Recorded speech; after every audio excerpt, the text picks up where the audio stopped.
Genesis 26. Now there was a famine in the land, besides the earlier famine of Abraham's time, and Isaac went to Abimelech, king of the Philistines, in Gerar.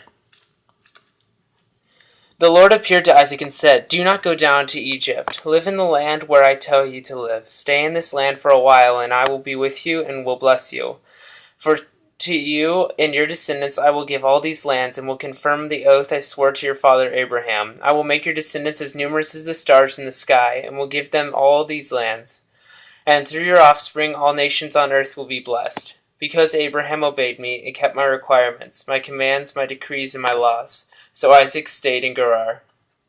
When the men of that place asked him about his wife, he said, "She is my sister," because he was afraid to say, "She is my wife." He thought the men of this place might kill me on account of Rebekah, because she is so beautiful.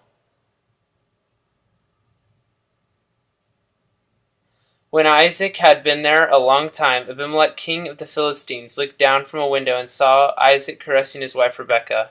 So Abimelech summoned Isaac and said, "She is really your wife. Why did you say she is my sister?" Isaac answered him, "Because I thought I might lose my life on account of her."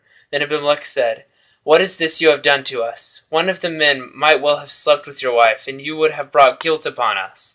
So Abimelech gave orders to all the people, "Anyone who molests this man or his wife shall surely be put to death."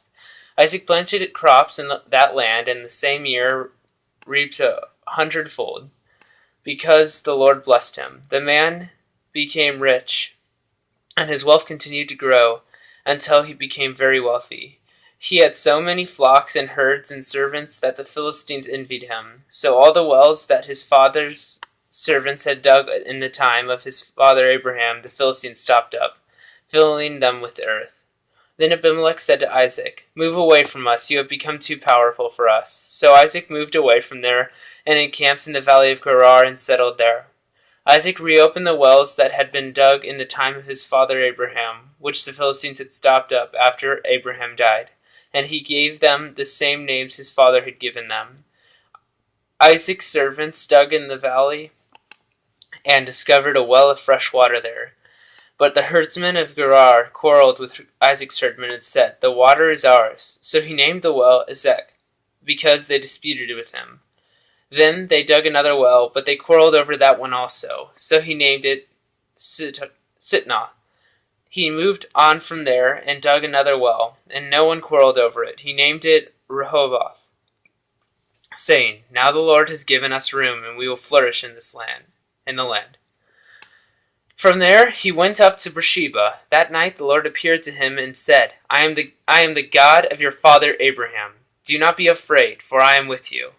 I will bless you and will increase the number of your descendants for the sake of my servant Abraham.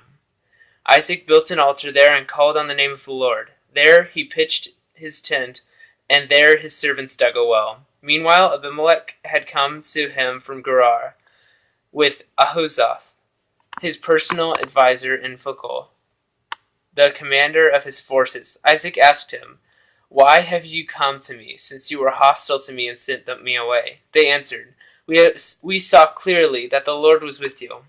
So we said,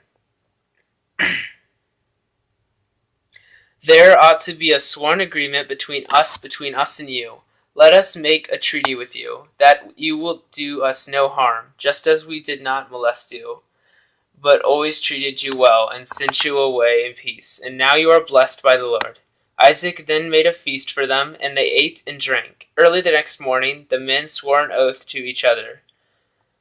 Then Isaac sent them on their way, and they left him in peace. That day Isaac's servants came and told him about the well they had dug. They said, "We found water." He called it Sheba, and to this day the name of the town has been Beersheba. When Esau was 40 years old, he married Judith, daughter of Beri the Hittite, and also Basemath, daughter of Elon the Hittite. They were a source of grief to Isaac and Rebekah. End of Genesis chapter 26.